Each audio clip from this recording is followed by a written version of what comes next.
All right, so another data point would be this. Well, it's still not reading right. We'll see if we can get it connected. But back, I'm up to 54.4 kilowatt hours used. Yeah, some of these just don't seem to be reading normally, but and this could also be my OBD2 connector. So let's see what happens here.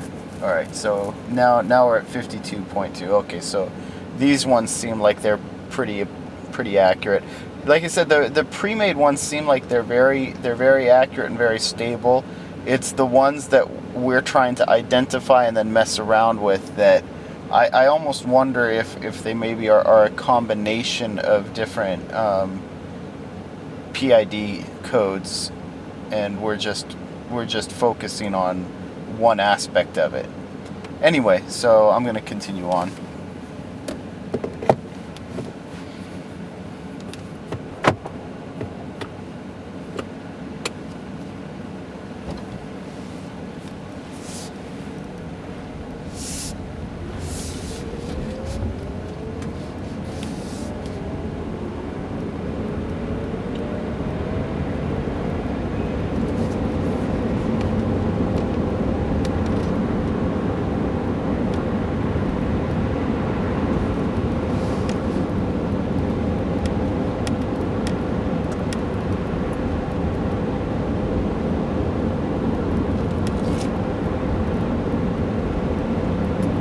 Now, like I always like to say, I never drive faster than I can see, and besides, it's all in the reflexes.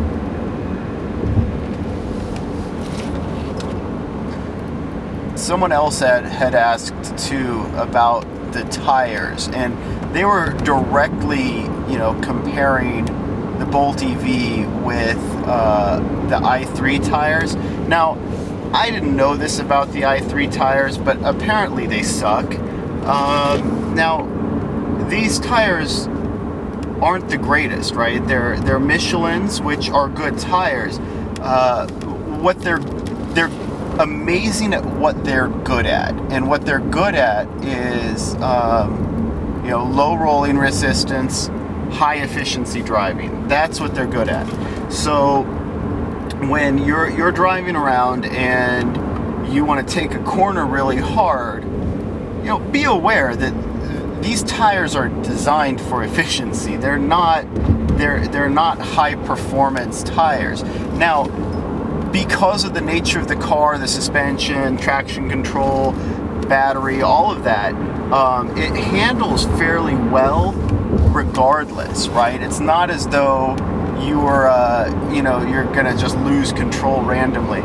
But do be aware that these aren't track tires. These don't have track tire performance, and you shouldn't expect them to, right? These are just, good all-around tires that I think they handle better than most low rolling resistance tires, but they're not going to win an Indianapolis 500, right?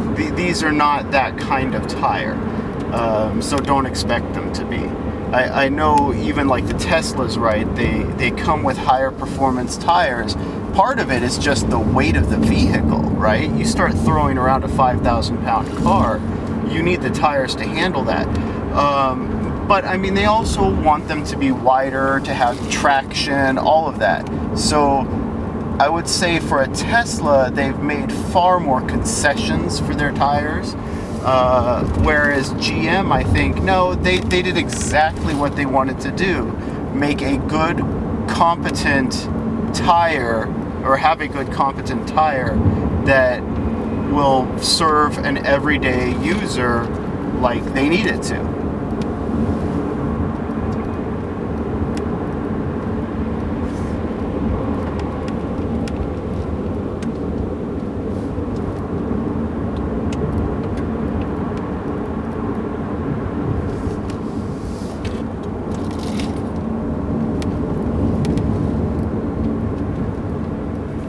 one of the things that I run into in my videotaping is I have a limit on, you know, how much I can record at any given time. And that limit is, you know, about 12 minutes of high definition. So I can give you guys about 12 minutes of high definition, but it doesn't really, it's not very good for me in terms of continuity, in terms of talking about one subject, transitioning to another. So I do the best I can. You know, I try to focus on, you know, the driving I think people would be interested in, the information I think people would be interested in, and kind of keep it to that.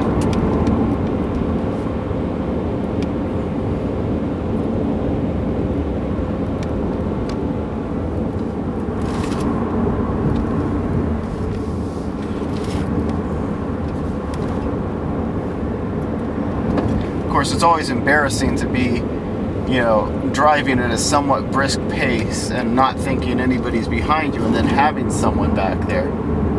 That hasn't been the case, but just thought it might be at some point. Maybe. Doubtful. Now, they normally have a chain warning here if they think there's going to be snow, so they didn't, which is good, which means there probably won't be snow. It's just foggy and cold. Kind of interested to see. There's a turnout up here. I'll probably stop for a second. I'm kind of interested to see if anybody else is there. Weather like this, I kind of doubt it. It's all the gloom and none of the glamour. Kind of like my prom.